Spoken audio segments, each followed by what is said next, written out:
카이로스적 귀향이라는 제목으로 말씀 증거하도록 하겠습니다.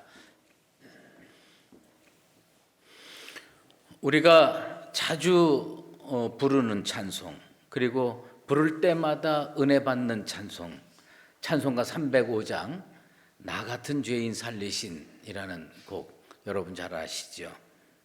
근데 원래 이 곡의 제목은 Amazing Grace입니다. 놀라운 은혜. 이 Amazing Grace라는 곡의 원래 가사는 우리 지금 찬송가하고는 조금 다릅니다. 놀라운 은혜, 그 소리 얼마나 달콤한지 나 같은 죄인을 구원했습니다. 나는 한때 잃어버렸던 자였으나 지금은 발견되었습니다. 보지 못하는 자였으나 지금 나는 봅니다. 이렇게 됩니다. 그러니까 이 Amazing Grace의 핵심 내용은 우리는 은혜, 그러면 건강을 주셔서 감사하다, 능력 주셔서, 물질 주셔서 이런 것이 은혜라고 생각을 하는데 원래 작사자는 어떻게 이 놀라운 은혜, Amazing Grace를 어떻게 생각했냐면 신앙의 눈이 회복됐다는 거예요. 믿음의 눈이 회복돼서 자기 인생을 믿음의 눈으로 바라본다. 지금 나는 봅니다. 뭐예요? 나의 상태, 나의 인생, 이것을 바라볼 수 있다라는 겁니다. 랭던 길키라고 하는 분이 그런 이야기를 했습니다. 모든 인간은 온전해지기 위해서 각자 다른 방식으로 하나님의 은혜가 필요하다. 하나님의 은혜가 광대해서요, 이 사람은 이렇게 다가오고 저 사람은 저렇게 다가옵니다. 그러니까 이 사람이 받은 은혜의 모습이 다르고 저 사람이 받은 은혜의 모습이 다릅니다. 그러면 나를 향하신 하나님의 은혜의 모습은 어떤 것일까요? 오늘 나오미, 룻기에 나오는 이 나오미에게 다가온 하나님의 은혜의 방식, 이것은 무엇일까요? 그것은 뭐냐면 자기 인생을 신앙의 눈으로 바라보게 하는 겁니다. 여러분들 오늘 하나님의 은혜가 회복되어서 자기 인생을 신앙의 눈으로 바라볼 수 있는 믿음의 사람들 되시기를 주의 이름으로 축원합니다. 그러니까 이게 큰 은혜거든요. 왜냐하면 자기 인생을요 믿음의 눈으로 바라볼 수 있을 때 우리는 내가 어떻게 살아야 진짜 구원 얻고 축복받으며 살 수 있을까를 깨우치게 되는 거거든요. 나오미는 이 모압 드림을 가지고 있었어요. 베들레헴에서 살면 먹고 살기도 힘들고 미래도 불투명하고 모압으로 가서 잘 살아야지, 잘 먹고 살아야지. 그리고 남편 데리고 두 아들 데리고 갑니다. 근데 이 모압 드림이 산산이 부서집니다.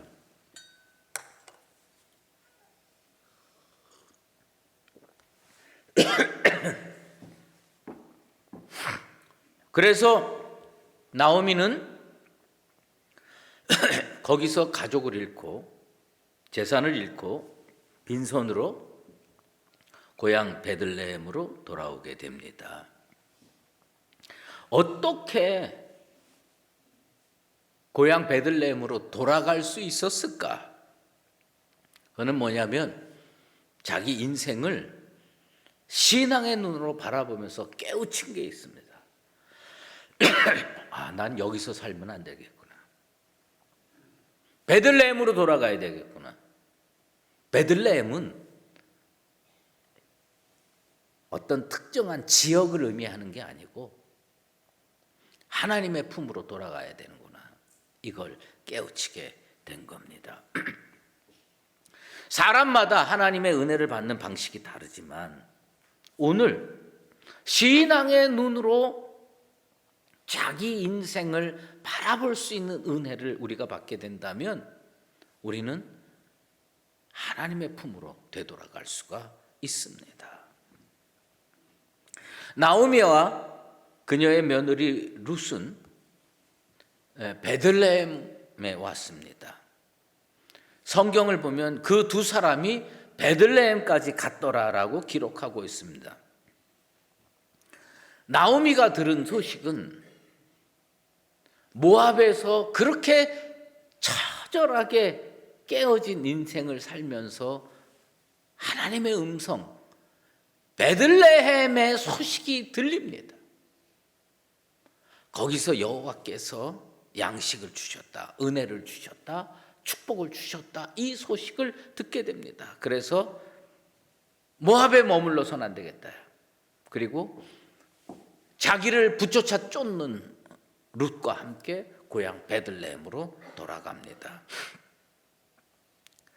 이 사람이 돌아오는데 모압에서 돌아오다가 저 야뽕 나루터라든지 뭐 이런 데쯤 가가지고 여기가 좋습니다, 아니 여리고성쯤 가서 여기가 좋습니다 하고 머물렀으면 그 인생 달라지지 않았습니다. 어디까지 가야 되느냐? 하나님께서 가라고 하는 그 지점까지 가야 은혜를 받고 변화된 삶을 살 수가 있게 되는 겁니다.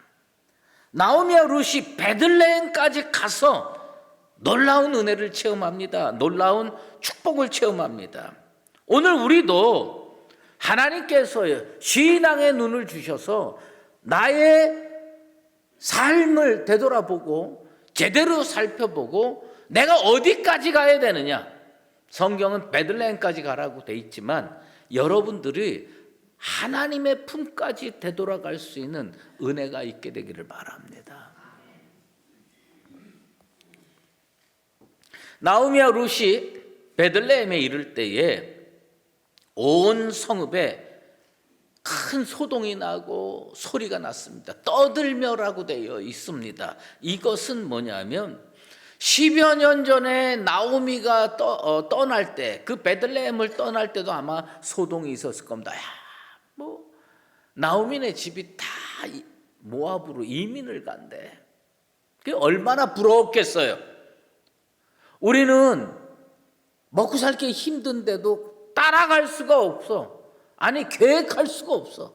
가진 게 너무 없기 때문에. 그런데 나오미네 집은 남편 두 아들 능력 있어가지고 이 가족이 다 재산해가지고 모압으로 갔어요. 그 얼마나 부러웠겠습니까? 그런데 10여 년 만에 고향에 돌아왔는데 이들은 너무 초라해졌습니다. 그래서 이 베들레헴 여자들이 되돌아온 나오미를 바라보면서 했던 말, 그것이 뭐냐면 이가 나오미냐? 우리로 얘기하면 아니 이 여자가 나오미야? 이렇게 깜짝 놀라는 겁니다. 갈 때는 아마 휘황찬란한 모습으로 갔을 거예요. 근데 돌아오는데 행색이 그렇게 초라할 수가 없는 겁니다. 아마 그들은 전혀 기대를 안 했을 거예요. 나오미는 안 돌아올 거야.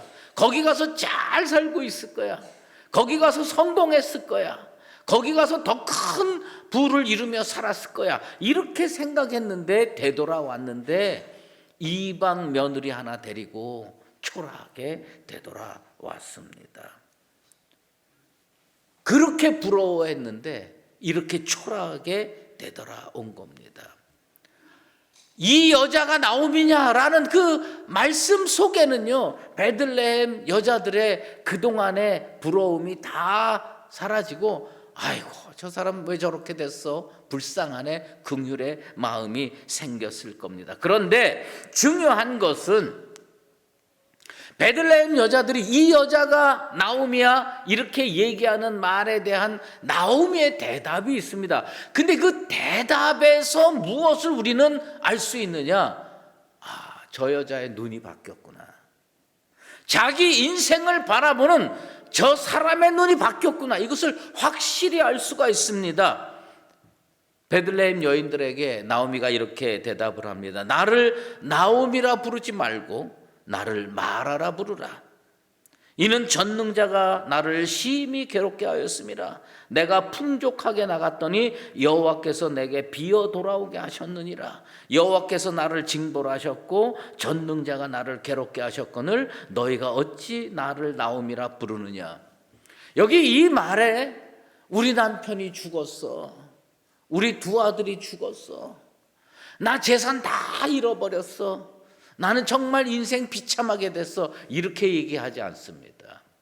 나는 하나님 앞에 징벌받은 거야. 그것은 뭐냐면 자기 인생을요 세속적인 눈으로 바라본 게 아닙니다. 신앙의 눈으로 바라본 겁니다.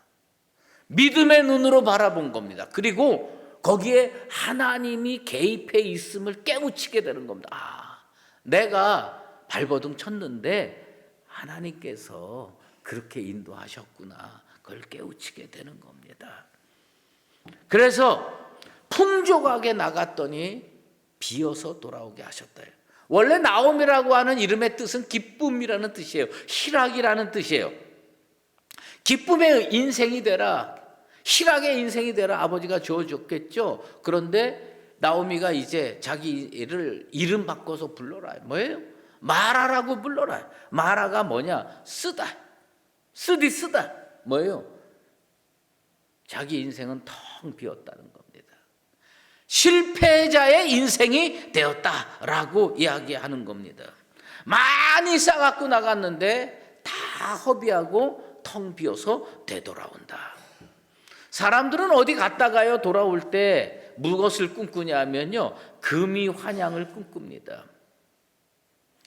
떠날 때는 초라하게 떠났는데 되돌아올 때는 정말 멋진 옷 입고 그리고 되돌아오기를 원하는 게 금이환영 아니겠습니까? 나는 우리 수유제일교회 성도들이 교회에도 그리고 가정에도 또 사회에도 금이환영할 수 있는 축복의 인생 되기를 축원합니다.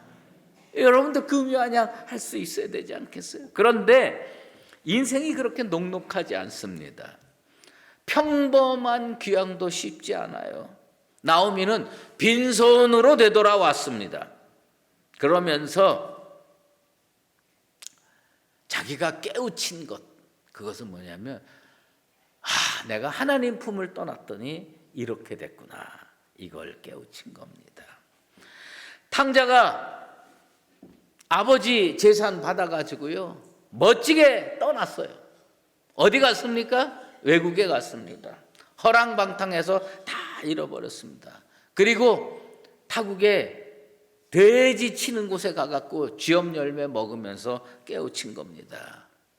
그 깨우침이 누가복음 15장 18절에 짧게 나옵니다. 이 짧은 말씀 속에는 탕자의 깨우침이 들어가 있는데, 옛날에는 어떤 눈으로 인생을 살았느냐? 세속적인 눈으로 인생을 살았어요. 그런데 다 허비하고 신앙의 눈으로 자기 인생을 바라보면서 딱 깨우치게 되는 겁니다. 내가 하늘과 아버지께 죄를 지었사오니, 자기 죄인이라는 걸 깨우친 겁니다. 나오미도 뭘 깨우쳤느냐? 내가 모압에 가가지고 모압 드림을 가지고 멋지게 한번 살아보고 싶었는데 나는 정말 죄인이구나, 하나님 앞에 부족한 인생이구나, 하나님의 은혜가 필요하고 긍휼이 필요한 인생이로구나, 이걸 다 깨우친 겁니다. 교회에서 보면요 언제 돌아오는지 아세요? 많은 분들이 그런 고백을 하는 것을 저는 많이 듣습니다. 제가 예전에 정말 빛과 번쩍하게 잘 살았습니다. 근데 이거 다 털어먹고 이제 천부여 의지 없어서 손들고 옵니다. 그리고 주님 앞에 온다는 고백을 한두 번 들은 게 아닙니다. 왜 그런지 아세요? 그 옛날에는 자기 인생을 믿음의 눈으로 바라볼 수 있는 능력이 없었던 거예요. 그러니까 진짜 나오미처럼 탕자처럼 다 하고 허비하고 그 다음에 천부여 의지 없어서 손들고 옵니다, 이렇게 되돌아오는 겁니다. 나오미가 베들레헴으로 되돌아온 것은 그는 특정 장소로 자기의 고향으로 되돌아간 것으로 생각을 하는데, 성경은 그것을 무엇으로 해석하느냐? 하나님의 품으로 되돌아갔다는 겁니다. 오늘 이 성령 강림 주일에 여러분들의 신앙의 눈이 열려서 다시 하나님 품으로 잠시 떠나 있다고 하더라도, 아니 교회를 다니면서도 뭐냐면 우리의 두 발이 세상을 향해 가 있을 수 있거든요. 여러분, 하나님 품으로 돌아오는 거룩한 믿음의 날 되기를 주의 이름으로 축원합니다. 나오미는 먹고 살기 위해서 이스라엘을 떠난 것뿐이었습니다. 그런데 자기는 잘 먹고 잘 살려고 이스라엘을 떠났는데, 하나님은 그것을 어떻게 평가를 했느냐? 하나님을 떠났다고 평가를 하시는 겁니다. 하나님이 나오미를 놓으셨어요. 하나님이 나오미를 놓으니까 그 다음부터 마귀가 쥐고 흔드는 거예요. 예레미야 17장 13절 말씀입니다. 이스라엘의 소망이신 여호와여, 무릇 주를 버리는 자는 다 수치를 당할 것이라. 무릇 여호와를 떠나는 자는 흙에 기록이 되오리니 이는 생수의 근원이신 여호와를 버림이니이다. 교회 떠난 줄 알았어요. 잘 살려보려고 지역을 떠난 줄 알았어요. 그랬는데 그거 어떻게 됐습니까? 여호와를 버린 거였어요. 여호와를 버린 거예요. 예수님을 버린 거예요. 성령님을 버린 거예요. 되돌아와야 돼요. 되돌아와야 은혜가 시작되고, 되돌아와야 다시 축복이 시작되는 겁니다. 우리가 하나님을 떠나는 그 순간 하나님 우리를 놓으십니다. 네 한번 살아보라. 하나님 없이 잘 살 것 같지요? 예수님 없이 멋지게 살 것 같지요? 그런데 그거 아니라는 거예요. 원수 마귀가 쥐고 흔듭니다. 그래서 어떻게 뵙겠습니까? 기쁨의 인생이 슬픔과 실패와 쓰디쓴 인생, 마라의 인생으로 바뀌게 되는 겁니다. 금은 보화가 손에 가득했었는데 텅 빈 실패자의 인생이 되어버렸습니다. 어리석은 인생, 하나님을 떠나는 인생입니다. 우리는 하나님께서 주시는 신앙의 눈을 회복해서 자기 인생을 바라보고 오늘 이 시간 하나님 품으로 되돌아가는 나와 여러분 되시기를 바랍니다. 그런데 나오미가 되돌아온 시간이 기가 막힙니다. 어쩌면 그 시간에 되돌아올 수 있었을까? 나오미는요, 너무 힘들어서 이것저것 생각할 겨를이 없었어요. 그리고 나는 고향으로 돌아가야 돼. 베들레헴으로 돌아가야 돼. 거기 가서 친구들 만나고 거기 가서 정말 먹을 것도 없고 그러면서 되돌아오려고 생각을 해서 룻의 손을 붙잡고 겨우 되돌아왔어요. 그런데 성경을 보면 22절에 나오미가 모압 지방에서 그의 며느리 모압 여인 룻과 함께 돌아왔는데 그들이 보리 추수 시작할 때에 베들레헴에 이르렀더라. 참 놀라운 거 아닙니까? 먹고 살기가 너무너무 힘들어가지고 되돌아왔는데 그때가 뭐예요? 보리 추수 시작할 때였습니다. 딱 먹을 것이 풍족한 때 되돌아온 겁니다. 사실 이것저것 따질 겨를이 아니었는데 이게 딱 마주쳤어요. 우리는 이것을 성경의 시간으로 뭐라고 표현하면 카이로스라고 표현하는 겁니다. 내가 딱 갔는데 하나님의 은혜가 딱 시작되는 거. 그래서 카이로스는 섭리의 시간입니다. 은혜의 시간입니다. 여러분 인생에도 카이로스의 시간이 시작되기를 바랍니다. 그런데 우리가 가지고 있는 카이로스에 대한 오해가 있어요. 그것은 뭐냐면 일생에 한두 번이나 되는 아주 마주치기 어려운 시간이다. 왜요? 내가 돌아올 때 하나님의 은혜가 한 지점에서 딱 만나는 거, 이게 얼마나 어렵겠는가, 우리 그렇게 생각하는 경향이 있습니다. 그런데 당자의 비유를 봐도 그렇고요, 나오미의 사건을 봐도 그렇고, 성경에 나타나는 모든 은혜의 사건을 보면요, 우리는 하나님에 대해서 오해를 하기 때문에 카이로스가 어렵다고 생각을 하는 거예요. 당자가 아버지 집을 떠났을 때 그 아버지는요, 그날부터 돌아오는 날까지 기다렸습니다. 카이로스가 그 전에도 일어날 수 있었고 그 후에도 얼마든지 일어날 수가 있어요. 그것은 뭐냐면 아버지는 늘 기다리는 거예요. 누구만 결단하면 됩니까? 당자만 결단하면 되는 거예요. 나오미가 베들레헴을 떠났을 때 하나님은 기다리고 계시는 거예요. 우리 하나님은 어떤 하나님이냐? 내가 돌아올 때만을 기다리는 분이에요. 그래서 카이로스, 그 어렵게 느껴지는 카이로스가 언제 일어나느냐? 내가 신앙의 눈으로 자기 인생을 바라보고 나는 이렇게 살면 안 되겠다, 하나님 품으로 되돌아가야 되겠다고 발걸음을 옮기면 언제나 카이로스는 일어나게 될 줄로 믿습니다. 볼이 추수할 때 하나님 맞춰주신 겁니다. 은혜가 다시 시작될 때, 축복이 다시 시작될 때, 건강이 다시 일어날 때, 그거 언제냐? 우리 결단하고 하나님 품으로 되돌아가면 그런 카이로스적인 귀향이 이루어지게 될 줄로 믿습니다. 하나님 붙잡은 거예요. 카이로스? 그건 뭐냐? 나오미가 하나님 꽉 붙드는 거예요. 12의 혈류증 여인이 예수님 옷자락 꽉 붙잡듯이 하나님 꽉 붙드니까 보리 추수가 시작되는 거예요. 하나님 꽉 붙드니까 은혜가 시작되는 거예요. 하나님 꽉 붙드니까 뭐가 시작됩니까? 축복이 시작되는 겁니다. 보리 추수 시작할 때였을지 몰랐을 겁니다. 그냥 정신없이 나는 아버지 품으로 달려가야 돼. 오늘 이 시간 하나님 품으로 되돌아가서 여러분 인생에 보리 추수가 시작되기를 바랍니다. 여러분이 예수님께로 되돌아가 가지고 은혜가 다시 시작되고 축복이 시작되고 건강의 역사가 시작되고 기적이 시작되는 그런 놀라운 일들이 벌어지게 되기를 바랍니다. 하나님의 섭리와 은혜 오차 없습니다. 내가 다가가면 하나님은 작동시킵니다.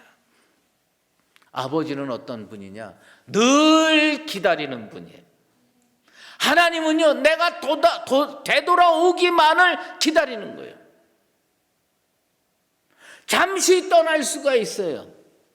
어떤 일로 한눈 팔 수가 있어요. 주님께 돌아오십시오. 그러면 그 순간 뭐가 시작이 되느냐? 카이로스가 작동되면서 보리 추수가 시작되고 은혜가 시작되고 축복이 시작되는 줄로 믿습니다. 어메이징 그레이스 뭐냐? 지금 나는 내 인생을 믿음의 눈으로 바라봅니다. 거기서 시작됩니다. 내가 내 인생을 믿음의 눈으로 바라보고 주님께로 되돌아갔더니 우리 주님께서 보리 추수할 때를 맞춰주셨고 은혜와 축복을 회복시켜 주셨습니다. 사랑하는 수의제일교회 성도 여러분, 여러분의 상태가 어떤지 각자 스스로 판단할 것이지만 우리는 믿음의 눈으로 자기 인생을 바라보고 하나님께로 되돌아갑시다. 하나님께로 되돌아가서 보리 추수가 시작되고 은혜와 축복이 시작되는 복된 인생들 되시기를 예수 그리스도의 이름으로 축원합니다. 기도하겠습니다. 하나님 아버지 감사합니다. 우리는 하나님 없이도 잘 살 수 있을 거라는 착각에 빠져서 모압의 드림을 가지고 하나님의 땅 베들레헴을 떠나는 게 한두 번이 아닙니다. 아버지 하나님, 오늘 우리의 영안을 다시 열어주셔서 내 인생을 믿음의 눈으로 바라보게 도와 주시옵소서. 그리고 나의 살 길은 하나님께로 되돌아가는 것이다. 이것을 깨우쳐서 발걸음 옮겨서 베들레헴까지 이르러 볼이 추수할 때에, 은혜가 시작될 때, 축복이 시작될 때 카이로스가 이루어지게 도와 주시옵소서. 예수 그리스도의 이름으로 기도드리옵나이다. 이제는 우리 주 예수 그리스도의 은혜와 하나님 아버지의 극진하신 사랑하심과 성령의 인도하시고 교통하심이 신앙의 눈으로 자기 인생을 바라보며 내가 살 곳은 하나님 품이로구나 깨우치고 주님으로 되돌아가기를 소망하는 사랑하는 수의제일교회 모든 믿음의 권속들과 주님의 몸된 교회 위에 이제로 영원히 함께 계시옵기를 간절히 축원하옵나이다. 아멘.